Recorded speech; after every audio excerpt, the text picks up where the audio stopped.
We are ready to talk about Review and Preview 8.1.2, Part 2. On our first question, number 25, they show you a list of 19 different hummingbird weights in ounces. They ask you to create a histogram, and you have to say whether the mean or the median is a better choice to represent the typical weight of a hummingbird, and calculate both.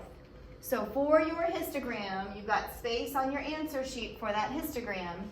And if we set that up, we want our hummingbird weights across the bottom. We put frequency on the vertical axis with 0, 1, 2, 3, 4, 5, 6, 7 should be the highest. And for our bin width, we want to set our bin width starting at 4. We'll say here's 4, 5, 6, 7, 8, 9, to make that bigger, 10, 11, and 12. Just as an example, for 4, my bin for 4 is actually behind it, and it looks like there's only one 4 in the list, so I would draw that bin up to a height of 1. And so on all the way across through 11. 11 is our biggest. Now, it's also asking you to find out what the mean and the median equal. So in your space over here, we would need to say, this is what the mean equals. This is what the median equals. Remember, you're welcome to use a calculator for that if needed. And you have to say which one of those is a better choice to represent the typical hummingbird weight. The mean or the median, tell me which is better and why. Remember, things you need to consider in making that decision are, is the shape of my histogram symmetrical? You also need to think about if there are any outliers and use those two pieces of information to justify your choice on which one of those would be better. For number 26, you are given 14 scores on a math test, and it asks you specifically for the outlier. So on your answer sheet for number 26, I want to see you tell me, here's what the outlier is. So we can write outlier equals.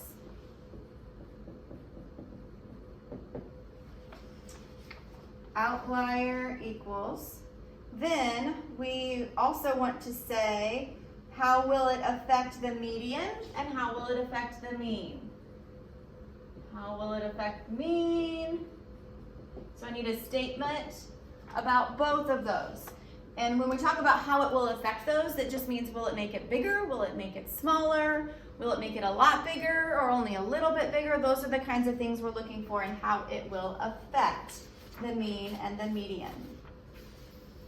For number 28, it talks about a situation where there are two broken ruler segments, and it tells us what each of them displays.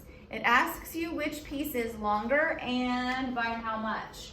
So in your answer space, you've just kind of got some blank space here.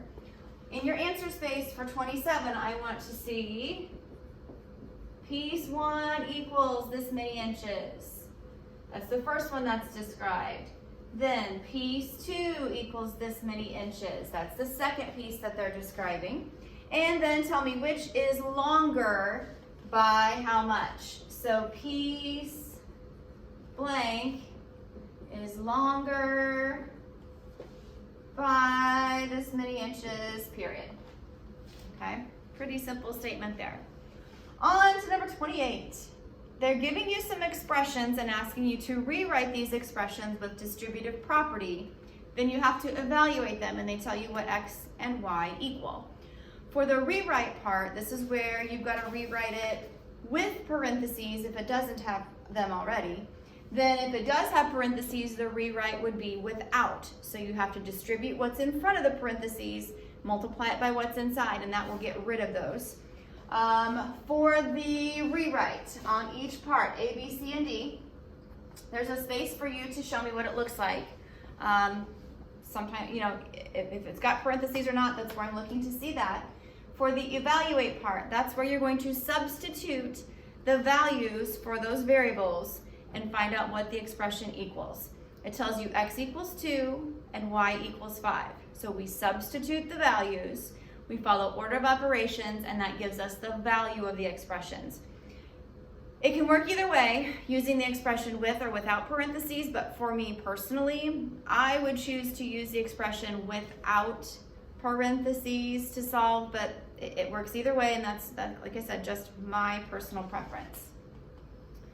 For number 29, we've got some generic rectangles down here that are partially filled in, and we've got some things missing. You can see we're missing some dimensions and we're missing some areas.